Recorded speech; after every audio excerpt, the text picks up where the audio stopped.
저는 결혼한 지 30년이 넘은 맏며느리입니다. 뼈대 있는 가문의 전통 있는 집안이라고 하면서 시어머니 모시고 살림에 육아에 삼시세끼까지 그야말로 며느리의 정석처럼 살아왔어요. 그 덕분에 요즘엔 재벌가 부인들한테 요리 강의도 나가고 있습니다. 중갓집도 아닌데 중갓집 흉내 내느라 집에서 음식을 정말 많이 했더니 손맛이 생겨서 여기저기 저에게 음식을 배우고 싶다는 사람들이 생겼거든요. 선생님, 이 국물 맛은 어쩜 이리 깊어요? 제가 가르치는 재벌집 마나님들이 이렇게 칭찬해 줄 때마다 속으론 쓴웃음이 나와요. 그 깊은 맛, 30년 고생으로 우려낸 인생 국물 맛이거든요. 사실 지금은 덜 하시지만 결혼 초기의 시어머니는 그야말로 전형적인 옛날 시어머니셨거든요.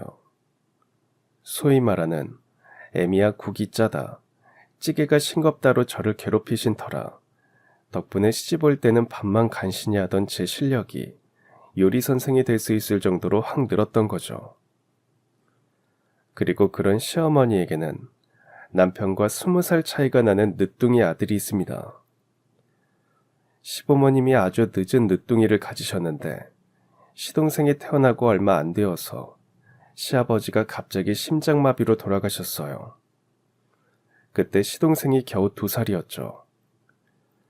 갑자기 돌아가신 시아버지, 그로 인해 거의 정신을 놓으신 시어머니를 대신해서 막내 시동생은 저희 부부가 키웠다고 해도 과언이 아니에요.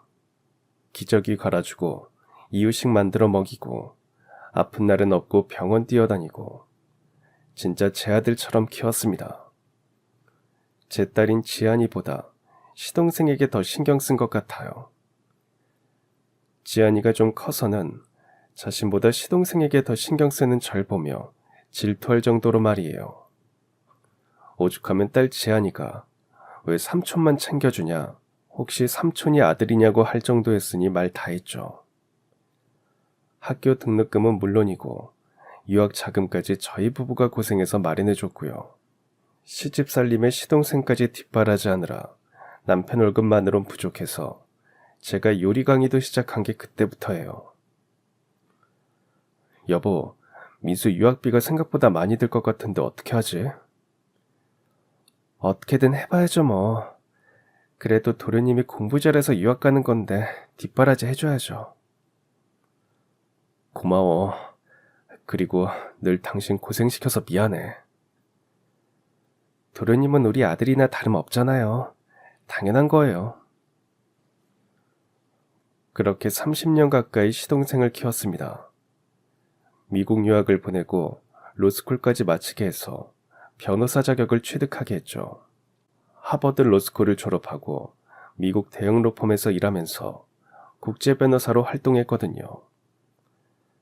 그런 시동생이 30살이 다 되도록 결혼 생각이 없다고 하니 시어머니가 얼마나 속을 태우셨는지 몰라요. 미국에서 일하느라 바쁘다고 아직 마음에 드는 사람을 못 만났다고만 하더라고요. 그런데 그랬던 막내 도련님이 올해 30이 되어서 여자친구를 집에 데려온다고 하더라고요. 그것도 유명 대기업 회장 외동딸이래요. 처음 그 소식을 들은 시어머니가 아주 난리가 났죠. 지아내미야 큰일 났다. 민수가 여자친구를 데려온다는데. 근데 글쎄 그게 재벌집 외동딸이야. 아유, 역시 우리 민수라니까. 내가 이렇게 크게 효도받을 줄 알았지. 그나저나 재벌딸이 온다는데 이러고 있을 시간이 없어. 네가 음식 좀 준비해라. 네가 그나마 할 줄 아는 게 그거잖니. 30년을 잊은 며느리로 살면서 이런 말을 수없이 들었지만 여전히 상처가 됐어요. 하지만 제가 거의 제 아들처럼 키운 시동생이 예비동서를 데리고 오는 날이라 애써 기분 좋게 음식을 준비했습니다. 그런데 평소 시어머니는 저력이 몸에 밴 분이거든요. 저희 집 식비가 조금만 늘어도 잔소리 하시던 분이었어요. 그런데 예비동서가 온다니까 완전히 달라지셨습니다. 한우로 갈비찜 해주고 전복도 사오려무나. 그리고 백화점 과일 코너에서 제일 비싼 거로 과일도 좀 사고. 아니, 평소 마트 할인 과일도 아까우시던 분이 갑자기 백화점 과일이라니요. 저는 어이가 없었지만 그래도 시동생일이니까 정성껏 준비했어요. 손이 부르트도록 음식 준비하고 집안 구석구석 청소하고 하루 종일 뛰어다녔죠. 시어머니는 옆에서 지시만 하시면서 정작 손가락 하나 까딱 안 하시더라고요. 그리고 다음날 시동생이 예비 동서를 데리고 집에 왔어요. 예비 동서는 정말 얌전하고 깍듯했어요. 키도 크고 외모도 정말 예뻤죠. 안녕하세요, 어머니. 강세린이라고 합니다. 초대해 주셔서 감사합니다. 아이고, 우리 민수가 복이 많네. 이렇게 예쁜 아가씨를 다 만나고. 어머니야말로 역시 듣던 대로 미인이신데요. 민수 오빠가 누굴 닮아 그렇게 멋있나 했더니 어머님 닮았나 봐요. 아이고, 이 아가씨 말도 참 예쁘게 하네. 우리 민수가 눈이 높아서 그동안 소개해준 여자들 다 마음에 안 든다고 했는데 세린 씨 만나려고 그랬나 봐요. 예비 동서의 칭찬에 시어머니는 완전 기분 좋아하시면서 연신 칭찬을 늘어놓으셨어요. 게다가 예비 동서는 재벌집 딸답게 스케일이 달랐어요. 시어머니가 혼자 시동생을 키우느라 고생하셨다며 선물을 바리바리 사들고 왔더라고요. 어머니, 오빠 집에 인사드리러 간다고 하니까 저희 어머니가 어머님께 드리라고 챙겨주셨어요. 명품 가방에 명품 스카프에 구하기 힘든 귀한 산삼까지 기사님이 양손에 무겁게 들고 들어오는 선물이 보기만 해도 엄청났습니다. 대충 계산해봐도 수천만 원은 좋게 넘을 것 같았어요. 한눈에 봐도 과한 선물들이라 평소 절약정신이 강한 시어머니가 선물을 부담스러워할 줄 알았습니다. 그런데 그건 제 착각이었어요. 시어머니는 입이 귀에 걸리게 좋아하시더라고요. 어머님은 절약정신이 강한 게 아니라 그냥 형편이 어려워서 하고 싶은 걸 못하신 분이었다는 걸 그때 알았죠. 식사 시간 내내 예비 동서는 정말 예의 바르게 행동했어요. 우와, 이 음식 정말 맛있어요. 이런 깊은 맛은 어떻게 내시는 거예요? 민수 형수가 준비했어. 얘가 요리를 잘하거든. 어머, 정말요? 솜씨가 정말 대단하시네요. 저는 요리는 진짜 못하거든요. 얘가 다른 건 잘 못해도 요리는 잘해요. 그리고 세린 씨가 요리까지 할 필요가 뭐가 있어요. 해주는 사람이 있을 텐데. 그냥 칭찬만 해주시면 좋으련만 다른 건 못해도라는 말씀에 좀 서운했지만 그러려니 했습니다. 30년 가까이 어머니의 말버릇이었거든요. 그런데 뒤이어 하시는 말씀에 경악했습니다. 세린 씨는 사돈댁에서 아무것도 안 시켰을 거고 이런 거 할 줄 모르죠? 결혼하면 얘가 반찬 해다 줄 테니까 걱정하지 말아요. 지금도 민수 반찬은 얘가 해주거든요. 제 의사는 묻지도 않고 당연히 그럴 거라고 얘기하시는데 또 마음이 상했습니다. 어머니, 그게 무슨 말씀이세요? 형수님이 저희 집 반찬을 왜 해요? 지금도 고생하시면서 반찬 해주시는 거 늘 죄송스러운데. 형수님 걱정 마세요. 그럴 일 절대 없습니다. 그럼요, 어머니. 제가 요리학원 다니고 있으니까 제가 할게요. 걱정 마세요. 다행히 시동생과 예비동서가 시어머니를 말려주셔서 싫은 내색을 하지 않고 넘어갈 수 있었습니다. 그런데 그건 제 착각이었어요. 식사가 끝나고 시어머니랑 시동생이 잠깐 나간 사이에 예비동서가 제게 다가왔습니다. 그런데 예비동서의 표정이 이전까지의 얌전한 모습은 온데간데 없이 완전히 바뀌어 있었어요. 고생하셨어요, 형님. 형님이라고 불러도 되죠?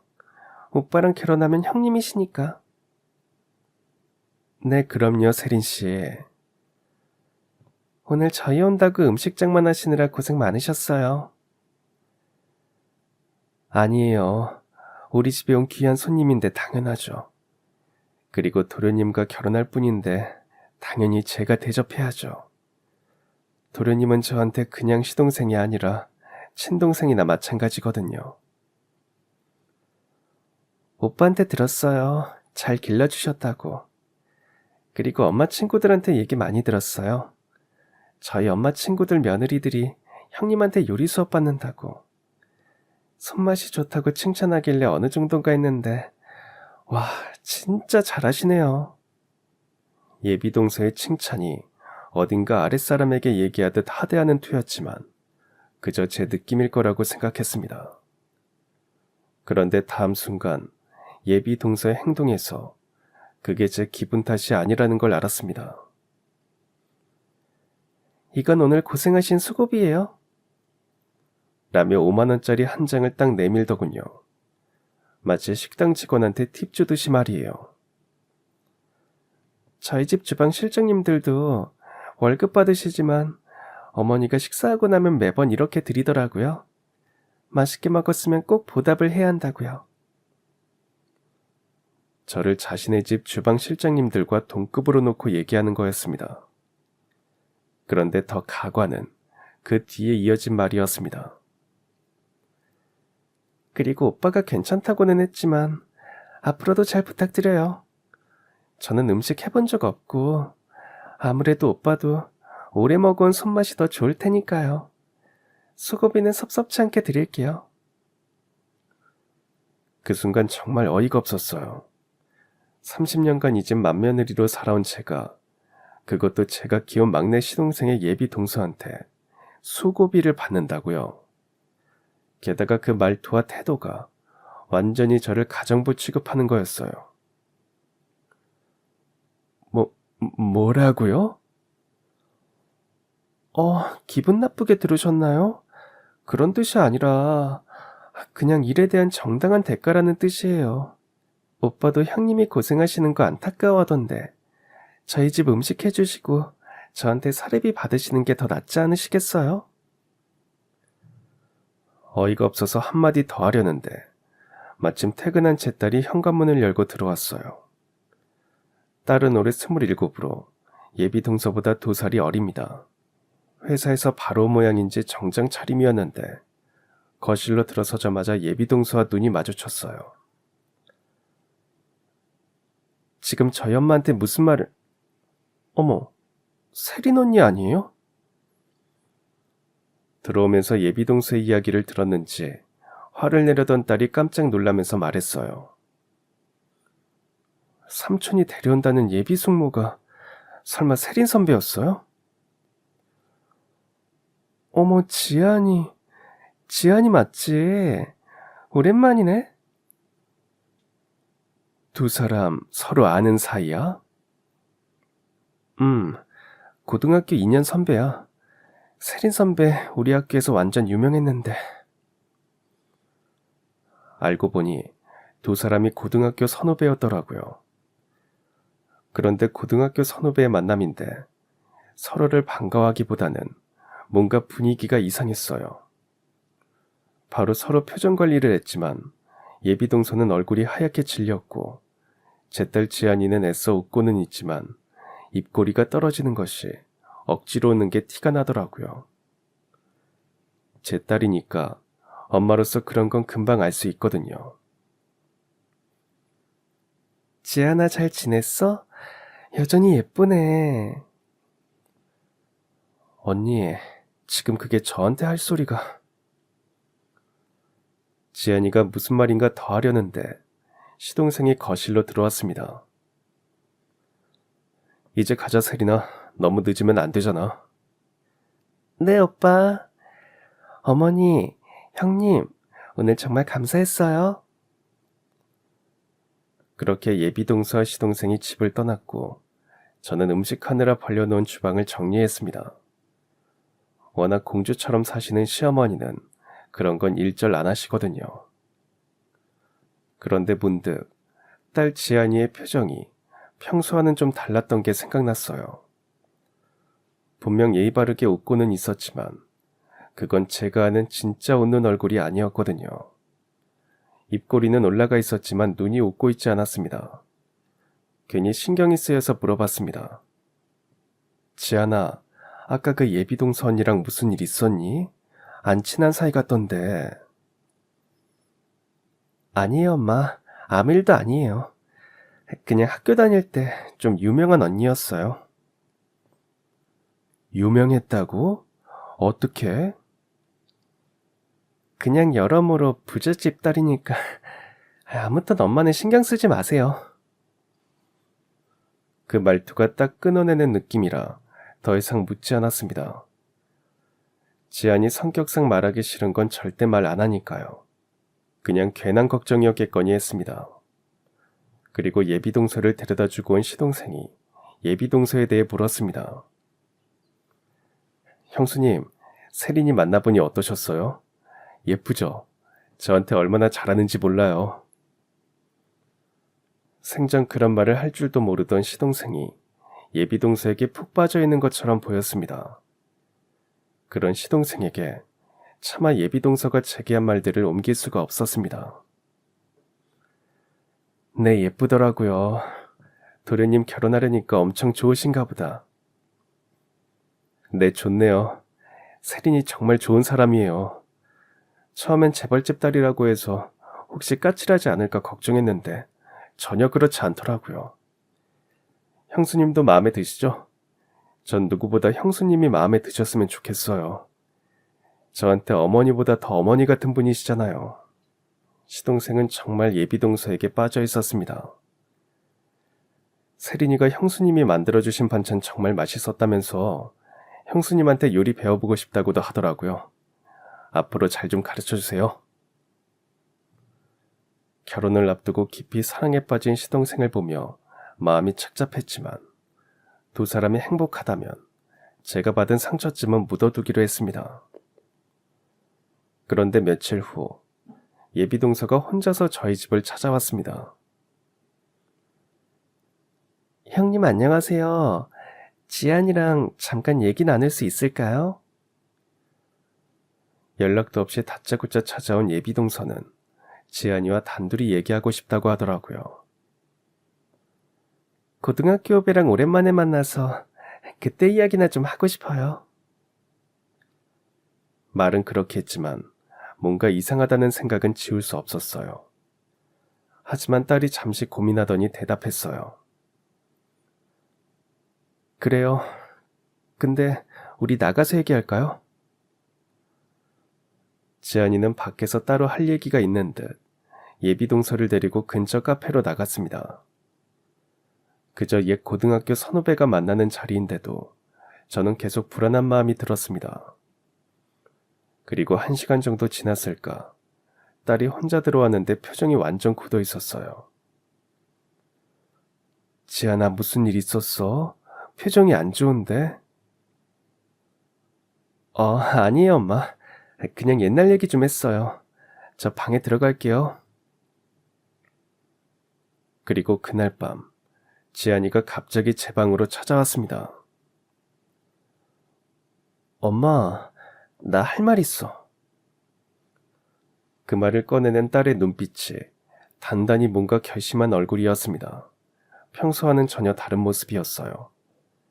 얼굴은 분노로 상기되어 있었고 거친 숨소리와 함께 주먹을 꽉 쥔 채 온몸이 떨리고 있었습니다. 눈동자에는 분노를 넘어선 무언가가 가득 차 있었어요. 엄마, 삼촌이 데려온 세린 언니라는 사람, 나는 속모로 못 받아들이겠어. 왜? 무슨 일 있었어? 그 사람 고등학교 때 일진이었어. 일진? 그 애들 괴롭히고 때린다는 그 일진 말하는 거니? 일진. 겉으론 반장하고 우등생처럼 행동했지만 뒤에선 나 같은 아이들 괴롭히고 자기 마음에 안 드는 아이가 있으면 아예 반에서 따돌림 당하게 만들었어. 반 아이들한테 쟤랑 놀면 나한테도 찍힌다고 협박하고. 딸이 털어놓은 이야기는 상상을 초월했습니다. 설마 너도 괴롭힘 당했어? 자기가 좋아하는 오빠가 나한테 고백했다고 특히 나한테는 더 심하게 대했었어. 책가방에 물 붓고 체육복 숨기고 심할 때는 화장실에 가둬놓기도 했었어. 그리고 반아이들 앞에서 지안이는 가난해서 냄새난다고 놀리고. 그런 일이 있었는데 왜 진작 말하지 않았어? 그렇잖아도 힘든 엄마 더 힘들게 하고 싶지 않았어. 말해봤자 달라지는 게 없었으니까. 세린 언니는 선생님들한테는 모범생이었거든. 그제야 며칠 전 그 어색했던 분위기의 정체가 드러났습니다. 지안이의 떨리는 입꼬리, 예비동서의 질린 얼굴, 다 이유가 있었던 겁니다. 근데 엄마, 그리고 오늘 카페에서 세린 언니가 한 말 들으면 정말 더 화가 나. 처음에는 그때는 어렸으니까 그럴 수도 있는 거 아니야 라고 하더니 제가 화내니까 지안아, 너도 이제 어른이 됐으니까 철이 좀 들었으면 좋겠어. 그때 일로 아직도 삐져 있는 거야? 라고 했어. 사과도 안 했다고? 사과는커녕 오히려 나를 유치하다고 했어. 사회생활 하면서 그런 것도 못 넘기면 어떻게 살아라고까지 하면서.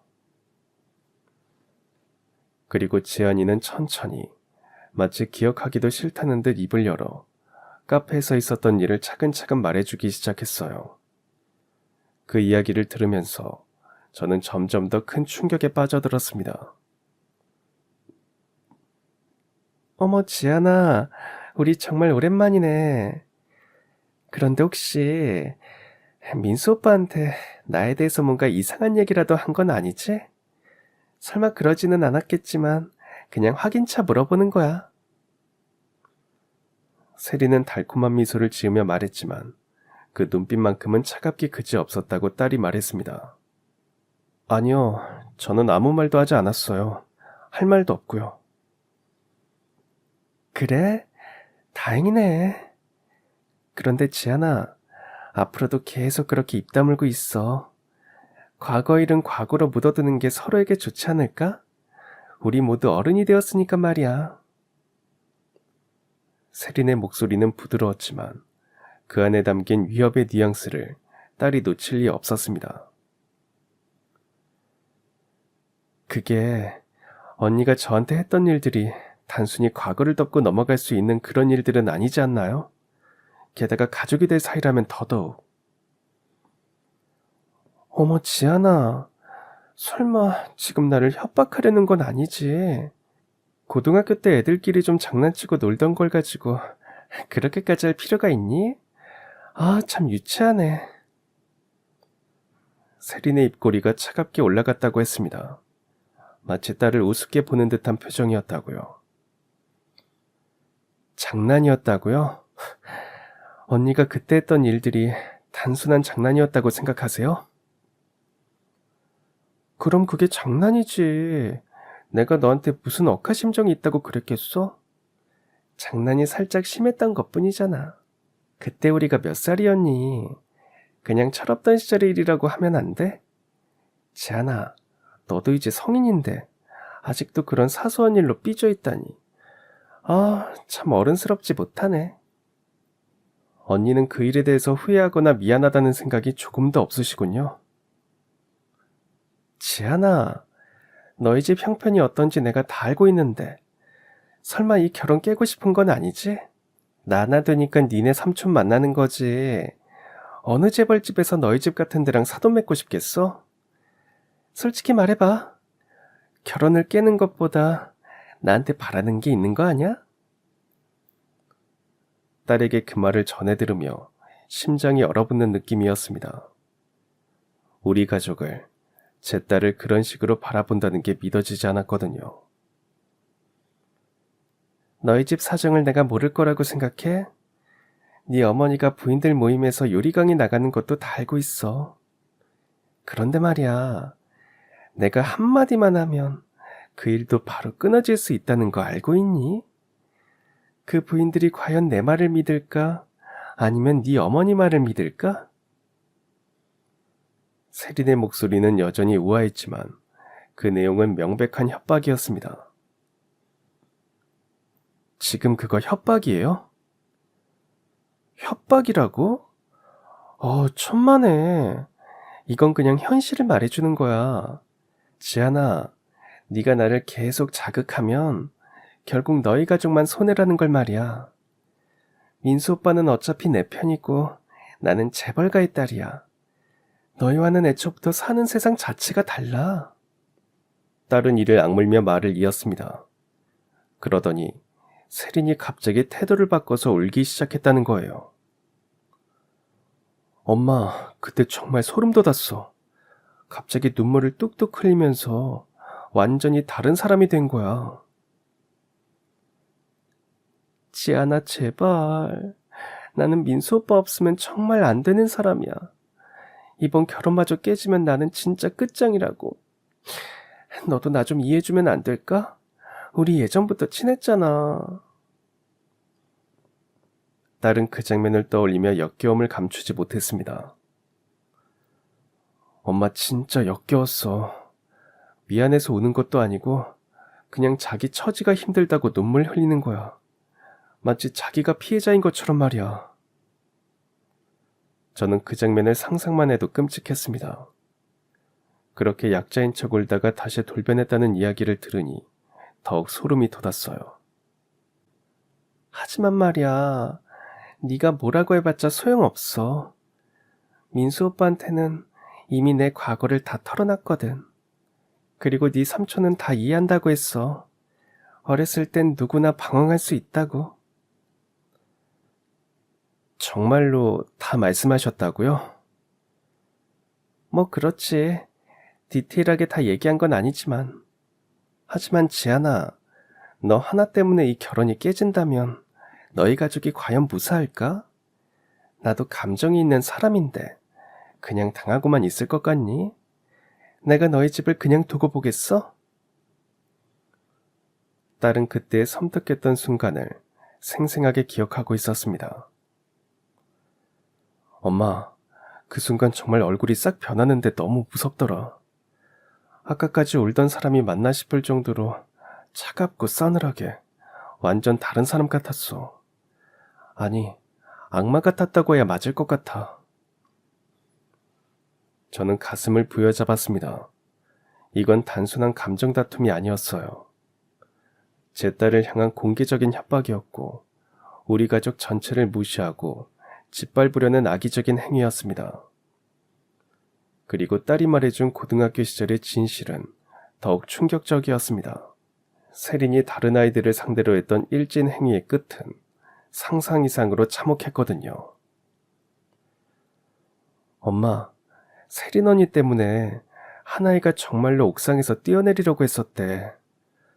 다행히 그때 선생님 한 분이 우연히 발견하셔서 겨우 막았지만 정말 아슬아슬했다더라. 그런 인간이 우리 가족과 연결될 뻔했다니 생각만 해도 소름이 돋았습니다. 그런데 더 열받는 건 그때도 죄책감이라고는 전혀 없었다는 거야. 제가 너무 예민해서 그런 거지. 내가 뭘 잘못했다고. 이런 식으로 말했다더라. 정말 인간이 아니야. 저는 온몸이 떨렸습니다. 그런 모렴치한 인간이 아무런 반성도 없이 우리 앞에 나타났다니. 그 사건이 터지고 나서 학교가 완전히 발칵 뒤집혔는데 결국 세린이네 아버지가 돈으로 모든 걸 덮어버렸대. 피해자 부모들에게 거액의 합의금을 주고 세린 언니는 그 즉시 미국으로 보내버린 거야. 마치 아무 일도 없었던 것처럼 말이야. 일진에, 딸 괴롭힘에, 자살 소동까지. 이건 뭐 파묘도 아니고 파도 끝이 없는 이야기들이었고 나오는 이야기마다 족족 일반인들은 상상도 할 수 없을 정도로 엄청났습니다. 얼마 전에 딸 친구 중 하나가 파혼을 했거든요. 그런데 그 이유가 예비동서가 그 친구 약혼남이랑 호텔에 있다가 들켜서였다고 합니다. 그것도 결혼식 2달 전에 말이에요. 엄마 수정 언니 알지? 내 대학 선배. 그래. 그 예쁜 아이 결혼한다고 하지 않았어? 얼마 전에 파혼했어. 세린 언니 때문에. 왜? 어떻게? 수정 언니 약혼자가 세린 언니랑 호텔에 있는 걸 수정이가 직접 봤어. 그런데 들킨 상황에서도 세린 언니가 태연하게 남자 관리도 제대로 못하면서 무슨 결혼을 하려고 했어요 라고 했대. 수정 언니가 혼자 가기 무섭다고 나한테 같이 가달라고 해서 갔다가 그 꼴을 봤잖아. 정말 사람 고쳐 쓰는 거 아니라더니 학교 다닐 때랑 하나도 안 변했더라. 정말 이런 인간이 다 있나 싶었어요. 우아한 말투로 포장했지만 그 속내는 정말 독했죠. 당장 사실을 폭로하고 뒤집어 엎고 싶었습니다. 그런데 문제는 시동생이었어요. 시동생이 예비동서를 진심으로 사랑하는 게 눈에 보였거든요. 그 순수한 마음을 생각하면 예비동서의 연기력이 정말 대단한 건지 아니면 시동생이 너무 순진한 건지. 이걸 삼촌한테 말해야 하나? 어떻게 이야기하지? 삼촌이 상처받는 건 싫은데. 그렇다고 저런 사람이 우리 가족이 되는 건 더 말이 안 되잖아. 저도 고민이었습니다. 그러니까 지연이도 혼자서 며칠을 끙끙 앓았던 거겠죠. 저 역시 한참을 생각해봤지만 쉽게 결론이 나오지 않았습니다. 시동생의 행복을 생각하면 차라리 모르는 척하는 게 나을까 싶다가도 그런 사람과 가족이 되어야 한다는 생각에 몸소리가 쳐졌어요. 엄마, 삼촌한테 말해야 할까? 글쎄, 증거라고 할 만한 것도 없고 옛날 일이라고 하면 어떻게 나올지.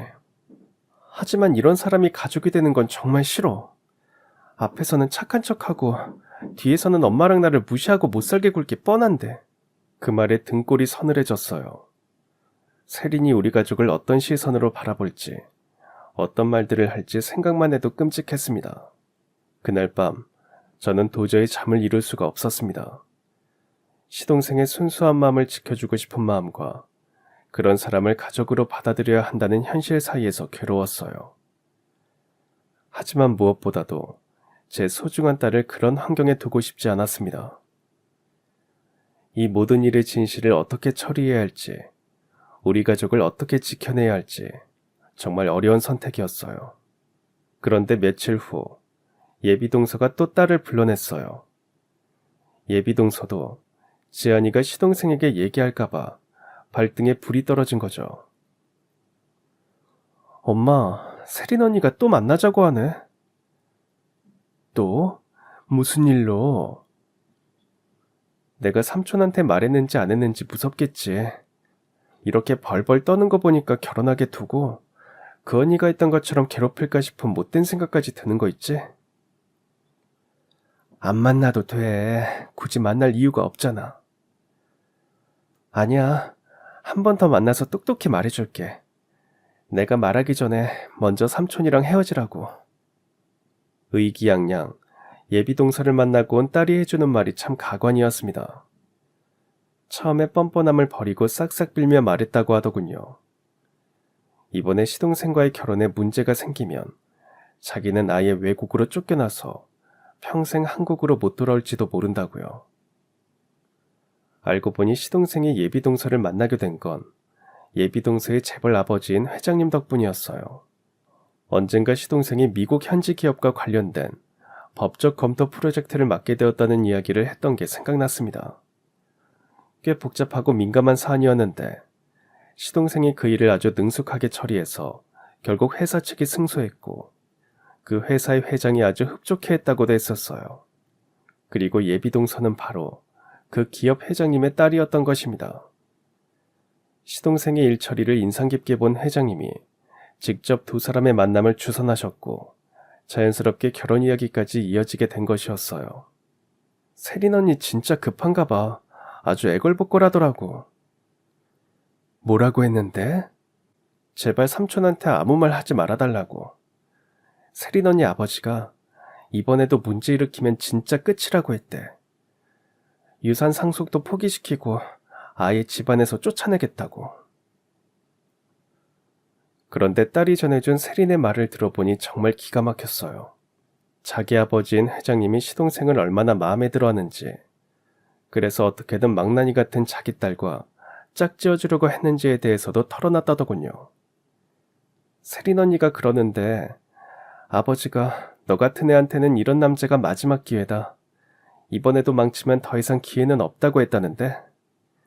근데 그 와중에도 아직도 강세린은 강세린이더라.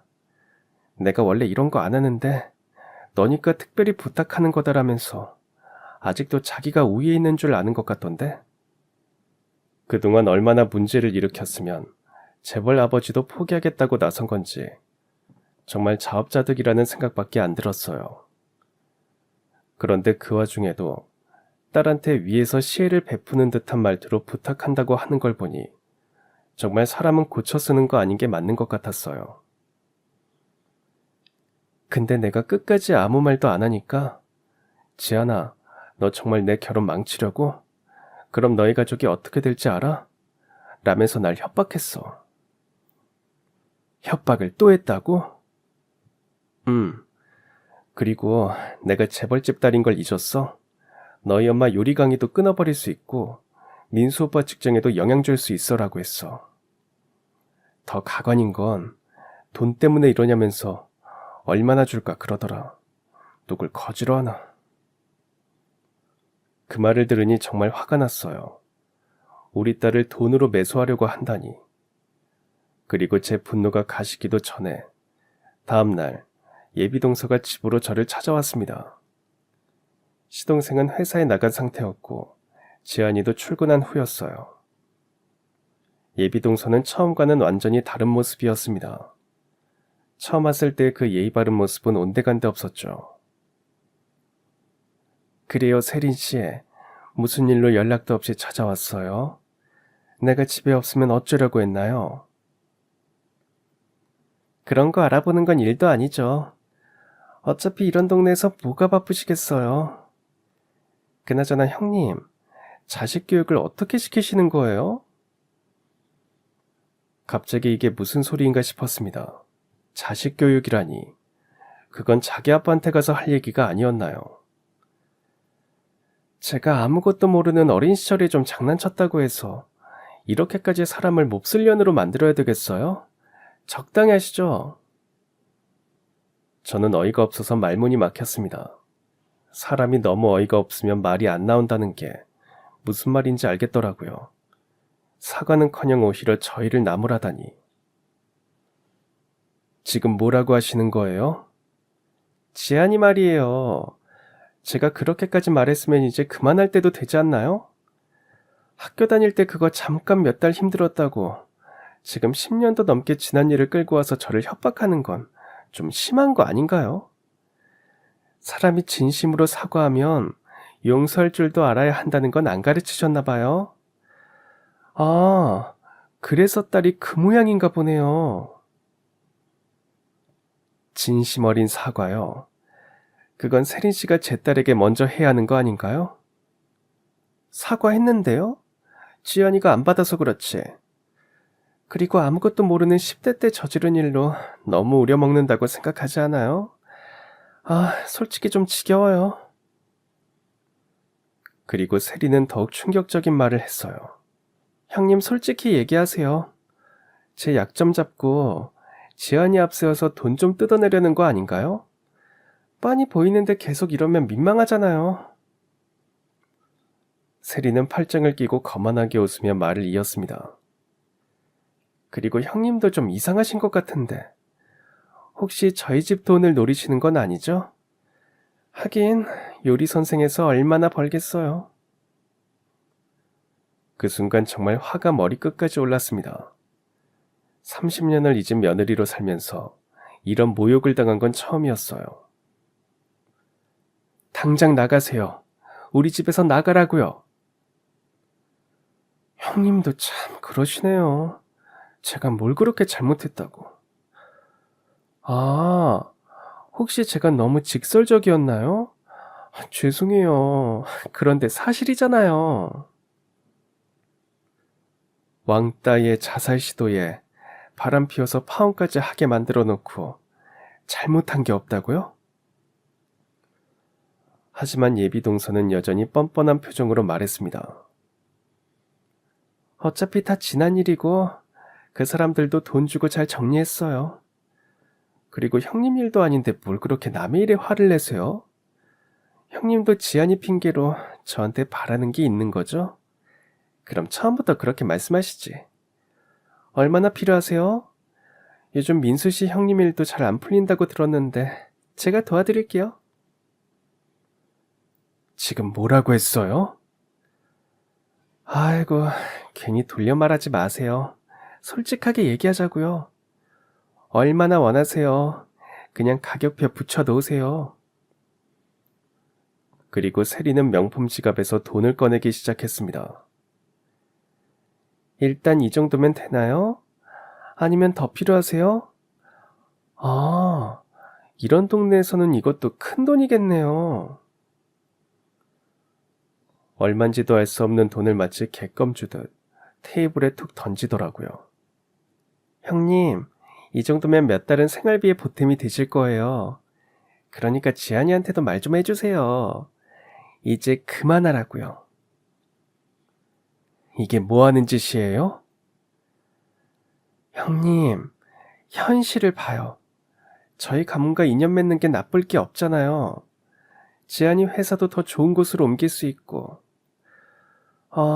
그런데 지안이가 스펙이 되나요? 뭐 저희가 끼워주면 어디든 들어갈 수 있긴 하지만요. 그때였어요. 갑자기 시동생이 들어오는 소리가 들렸습니다. 출근한 지 얼마 안 됐는데 뭘 놓고 갔나 봐요. 시동생은 거실 상황을 보자마자 분위기를 파악했어요. 세린 씨가 연락도 없이 우리 집에 무슨 일이에요? 오빠, 형님이 저한테 너무 심하게... 분노로 울그락불그락하는 제 얼굴과 건방진 표정을 금방 수습하고 울먹거리는 표정의 예비동서. 너무나 상반된 표정에 저는 시동생의 예비동서 편을 들 줄 알았어요. 하지만 바로 울먹거리며 억울한 척 얘기하려는 세린의 말을 시동생이 끊었어요. 형수님 무슨 일인가요? 형수님이 말씀해 주세요. 그 순간 제 마음은 복잡했어요. 시동생에게 말해야 하는 건 맞지만 혹시 제 말을 믿지 않으면 어쩌나. 괜히 집안에 큰 불화가 생기면 어쩌나 하는 걱정이 앞섰거든요. 하지만 더 이상 숨길 수도 없었어요. 저는 세린에 관해 딸에게 들은 말과 제가 겪은 일들을 그대로 전했어요. 학창시절에 지안이를 괴롭힌 것, 반찬값으로 5만 원을 준 것, 저희가 돈을 노리고 있는 게 아니냐고 한 것까지 빠짐없이 말했습니다. 제 얘기를 듣는 시동생의 표정이 실시간으로 굳어져 갔어요. 처음엔 믿기 어렵다는 듯 눈을 깜빡이더니 점점 실망과 분노가 섞인 표정으로 변해갔습니다. 세린 씨, 정말 그런 말을 했어요? 오빠, 저는 그냥 워낙 그런 사람들이 많으니까 오빠도 알잖아요. 형수님에게 5만 원짜리를 준 것도 사실이고요? 저희 집에서는 늘상 어머니가 그래서...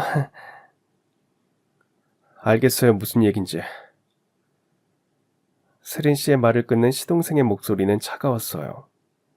제가 30년 동안 키운 시동생이지만 그렇게 단호하고 차가운 목소리는 처음 들어봤을 정도였습니다. 형수님 죄송해요. 제가 사람을 잘못 봤네요. 그리고 세린을 향해 말했어요. 세린 씨, 저는 당신과 결혼할 수 없겠어요. 우리 헤어져요. 뭐라고요? 오빠, 농담이죠? 농담 아니에요. 지안이를 괴롭힌 것도 오늘 형수님께 한 말도 이 모든 게 당신의 진짜 모습이라면 저는 그런 사람과 평생을 함께할 수 없어요. 시동생은 잠시 말을 멈추고 깊게 생각하는 듯 했어요. 성급한 결정이 아니라는 걸 보여주려는 듯 신중하게 말을 이어갔습니다. 결혼은 두 사람만의 일이 아니에요. 서로의 가족을 존중하고 사랑해야 하는 거잖아요. 그런데 당신은 제 가족을 무시하고 모욕했어요. 더 심각한 건 무고한 사람을 괴롭혔다는 사실을 전혀 반성하지 않는다는 거예요. 세린의 얼굴이 하얗게 질렸어요. 오빠, 제발, 제가 잘못했어요. 오빠, 이 결혼 못하면 저는 정말 끝이에요. 아버지가 저를 외국으로... 그건 제가 상관할 일이 아니에요. 당신이 그동안 해온 행동들의 결과죠. 회장님께는 제가 직접 말씀드리겠습니다. 그 순간 제 가슴이 뭉클했어요. 30년 동안 제가 정성껏 키워온 그 착한 아이가 이렇게 단단하고 옳고 그름을 판단할 줄 아는 사람으로 자란 걸 보니 눈물이 날 것 같았어요. 그동안 제가 들인 정성과 사랑이 헛되지 않았구나 싶었거든요. 그 순간 세린 씨가 저를 붙잡고 매달렸습니다. 형님, 제가 잘못했어요. 제가 잠시 미쳤었나 봐요. 오빠 좀 말려주세요. 저희 결혼하면 평생 형님이 하라는 대로 하고 살게요. 제발 오빠한테 우리 결혼하라고 해주세요. 오빠가 형님 말은 듣잖아요. 제가 키운 건 맞지만 저는 언제나 도련님의 의견을 존중해 왔어요. 도련님과 얘기하세요. 저는 도련님의 결정을 따를 거예요. 그게 맞는 거고요. 세리는 마지막까지 버둥거렸지만 소용없었어요. 오빠, 진짜 이럴 거예요? 저희 아버지가 가만 안 둘 거예요. 그것도 제가 상관할 일 아니에요. 나가주세요. 그리고 시동생은 마지막으로 이런 말을 했어요. 세린 씨, 당신이 한 일들을 다 알게 됐어요. 지안이한테 한 일, 다른 아이들한테 한 일, 정말 실망이에요. 오빠, 그건 다 옛날 일이에요. 오빠 만나고 나서는 한 번도 그런 적 없어요. 당연히 안 그래야죠. 지금은 사리분별하고도 남을 나이잖아요. 그리고 옛날 일이라고 해서 없어지는 게 아니에요. 당신은 전혀 변하지 않았어요. 결국 세리는 울면서 집을 나갔어요. 그 후 시동생이 바로 회장에게 파혼 소식을 알렸고 모든 사실을 알게 된 회장이 그 길로 예비동서, 아니 세린이라는 여자를 외국으로 쫓아냈다고 하더군요. 형수님, 제가 그런 사람을 데려와서 정말 죄송했어요. 괜찮아요. 작정하고 속이는 사람을 어떻게 알았겠어요. 그나저나 도련님은 괜찮아요? 네, 전 괜찮아요. 제가 세린 씨랑 결혼하려고 했던 건 형수님에게 잘할 것 같아서였는데 아니었어요. 그래도 늦기 전에 알아서 다행이에요. 지안이도 마음고생 심했을 텐데 삼촌이 맛있는 것 좀 사줘야겠어요. 제가 키운 시동생은 다행히도 바르고 올곧게 자란 사람이었습니다. 그리고 시동생의 얘기를 잘했는지 자기 때문에 삼촌 결혼을 망쳤다고 걱정하던 지안이는 마음의 짐을 덜었는지 그 일 이후로 더 밝아졌어요. 오랫동안 가슴에 묻어뒀던 상처를 털어내고 나니 한결 가벼워진 모양이었어요. 엄마, 정말 속이 시원해요. 그동안 얼마나 답답했는지 몰라요. 우리 지안이가 많이 힘들었구나. 이제는 괜찮아요. 삼촌도 진실을 알게 됐고. 그리고 처음엔 시동생의 파혼 소식에 노발대발 난리를 치던 시어머니는 뒤늦게 세린 씨의 본 모습을 알고는 제게 사과하셨습니다. 지안의 미야, 내가 사람 보는 눈이 없었네. 미안하다. 30년을 잊은 며느리로 살면서 이렇게 속 시원한 일이 있었나 싶어요. 그리고 몇 달 후 요리를 가르치는 재벌가 며느리에게 세린의 소식을 들었습니다. 쫓겨간 호주에서도 문제를 일으켰다는 거였어요. 세린이 호주에서 또 사고 쳤다더라. 현지 한국인 사업가 아들이랑 사귀다가 들통났는데 그 사람이 유부남이었대. 그것도 모자라서 그 사업가한테 협박까지 했다가 경찰서에 신고당했어. 아휴, 이제는 정말 갈 데가 없을 거야. 그 집에서는 아예 없는 사람 취급하더라고. 정말 사람은 안 변하나 봐요. 어디를 가도 똑같은 짓을 하는군요. 그렇게 세월이 흘러 얼마 전에 시동생이 새로운 사람을 만났고 결혼하고 싶다는 이야기를 해왔어요. 형수님, 이번엔 정말 좋은 사람이에요. 그래요? 어떤 분인데요? 초등학교 선생님이세요. 정말 착하고 순수한 사람이에요. 그리고 새 예비동서를 집에 데려왔을 때 저는 비로소 시동생이 진짜 짝을 찾았다는 확신이 들었습니다. 재벌집 딸처럼 화려하지는 않았지만 진실한 마음씨가 얼굴에서부터 자연스럽게 드러나는 사람이었거든요. 안녕하세요. 김선이라고 합니다. 초대해 주셔서 정말 감사합니다. 아이고, 이렇게 예쁘고 착해 보이는 아가씨를. 새 예비동서는 어머니가 직접 만든 거라며 집에서 만든 과일청과 약과 곶감 등을 시어머니에게 선물로 드렸습니다. 똑같이 바리바리 싸들고 온 선물이었지만 돈으로 산 선물과는 비교도 할 수 없을 정도로 정성이 들어간 것들이었습니다.